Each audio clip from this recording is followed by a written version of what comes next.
All right, what's going on, NBA fam? Welcome back to the Drama Zone. We have to talk about this.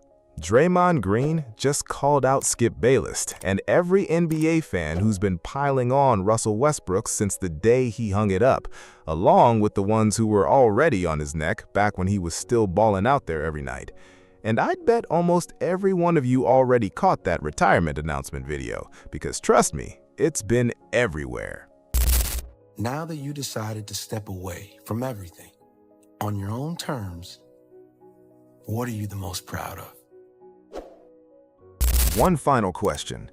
Now that you've walked away from this whole game entirely on your own terms, what's the thing you're proudest of? Skip Bayless wasted zero time. He had a video up almost instantly ripping into Russell Westbrook, flat out saying Westbrook doesn't even crack his personal Hall of Fame. And that was just the start. He threw out a bunch of other jabs in that same video, stuff Draymond Green wasn't about to let slide. So here's what I want to do. I'm going to pull up that exact clip of Bayless going after Westbrook right after he retired, and then I'll jump back in with my take. Take a look at this. And hey, if you're rocking with this video, do me a favor and smash that like button. It genuinely helps this channel grow, and I don't take that for granted. Appreciate you. Realize that over time, Russ's high volume turnover. 4 times Russ led the NBA in turnovers, and 3 times he finished second in the NBA in turnovers, and countless other times he finished very high in turnovers.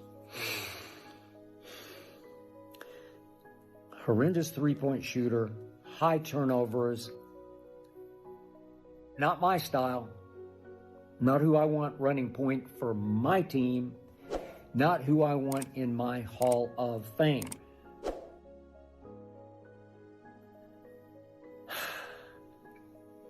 Remember that one year LeBron just campaigned, pushed and pulled to get Russ in Los Angeles with he and AD. Remember what happened?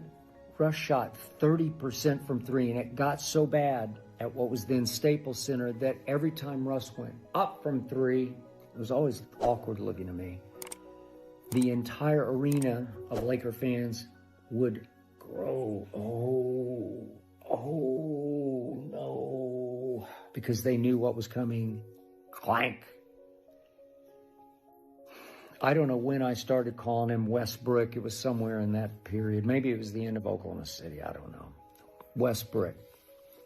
And I'm pretty sure I was the first to call him Westbrook because he deserved being called Westbrook because that's what he often shot from 3. LeBron went from gotta get him to please get him out of here and out of my sight. That's how bad he was in the year he went home out here to Los Angeles. He's from Hawthorne, a little south of here, not too far south of where the Lakers used to play.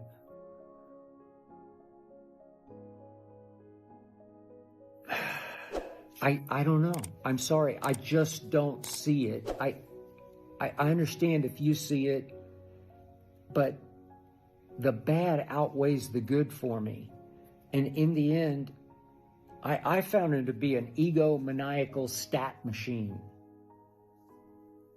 Stat focused, stat fixated. I think LeBron saw that also. No doubt, first ballot Hall of Famer. But I leave you with this. He would not be in mine. So yeah, that's a taste of what Bayless was cooking up in that clip. And get this, if I'm remembering right, that rant ran close to 20 minutes long. 20 minutes, man! Just him going off, breaking down why Westbrook rubs him the wrong way, why he's nowhere near his personal Hall of Fame, basically trying to shrink a legendary career down to nothing. Which is wild when you put it next to Stephen A. Smith, who actually dropped a video hyping Westbrook up and giving him his flowers on the way out. Word said by Russell Westbrook. I think he was a phenomenal player. I think that he's a first ballot, surefire future Hall of Famer. Most athletic point guard, him and Derrick Rose in NBA history. So walking triple-double for years. There were times he's at 100 miles an hour, and as a point guard, you want him to slow down a little bit, run the team. But the good far outweighed the bad. And I think a lot of times if we don't have affection, quote-unquote affection for people, that denies us the ability to truly appreciate what they bring to the table. That should not be the case with Russell Westbrook. Stepped on the court every night. Never, ever shy with his energy. Never cheated the audience. Never cheated the fans. If he had a jump shot, a consistent jump shot, he might go down as one of the greatest point guards in history. Not to say that he wasn't. He's a Hall of Famer. Now, hold on to everything Bayless said in that clip, because, as I mentioned, Draymond Green didn't just fire back at him. He went after the whole wave of NBA fans who were dogging Westbrook while the man was still out there playing every single night.